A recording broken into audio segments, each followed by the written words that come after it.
17 বছরে জনগণ ভোট দিতে পারে নাই। এটা এদেশের ছাত্র জনতার আন্দোলনে আমরা ভোটের অধিকারটা অর্জন করেছি।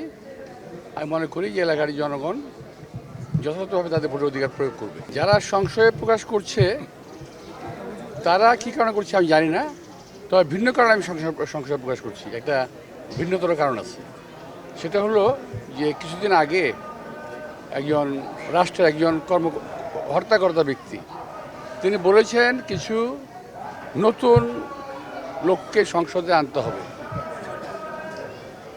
কিন্তু এই কথা বলেননি যে আসবে। আবার কিছু কিছু লোকের প্রার্থীর এমন কথা শোনা যাচ্ছে যে তারা জিতবেই। ওদের সাধারণ লোক জানে, আমি নিজেও বুঝি যে ওদের জেতার কোনো সম্ভাবনা নাই। এত কনফিডেন্স ওরা কোত্থেকে পায়?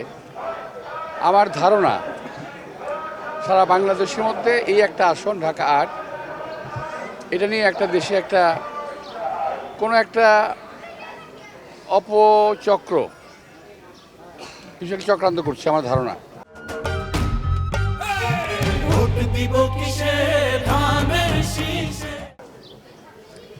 সেখানে জনগণের যারা ভোট দেবে সেখানে ইঞ্জিনিয়ারিং হওয়ার সম্ভাবনা আছে। আমি কিন্তু আবার বলছি, মিন করে বলছি, একটা হলো ভোট কারচুপি আর একটা হলো ইঞ্জিনিয়ারিং।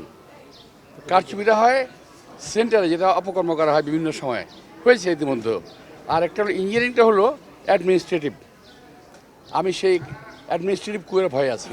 আমারই আত্মীয়ের বাসায় যারা 20 জন ভোটার, ওখানে প্রায় 150 ভোটারের নাম, এবং তারা ভিন্ন সম্প্রদায়ের, এবং পাশাপাশি কয়েকটা বাসায় একই অবস্থা আছে এখন পর্যন্ত। তো এই বিষয়ে নির্বাচন কমিশনকে আমি একটু সতর্ক হতে বলবো, ওনারা একটা ব্যবস্থা নেবেন আশা করি। এই ধরনের ভোটগুলোকে আইডেন্টিফাই করার পর ওনারা যেন এই সমস্ত ভোটগুলোকে বাতিল ঘোষণা করেন, কারণ এটা ভোট না। এমন হোল্ডিং আছে যে হোল্ডিংই নাই,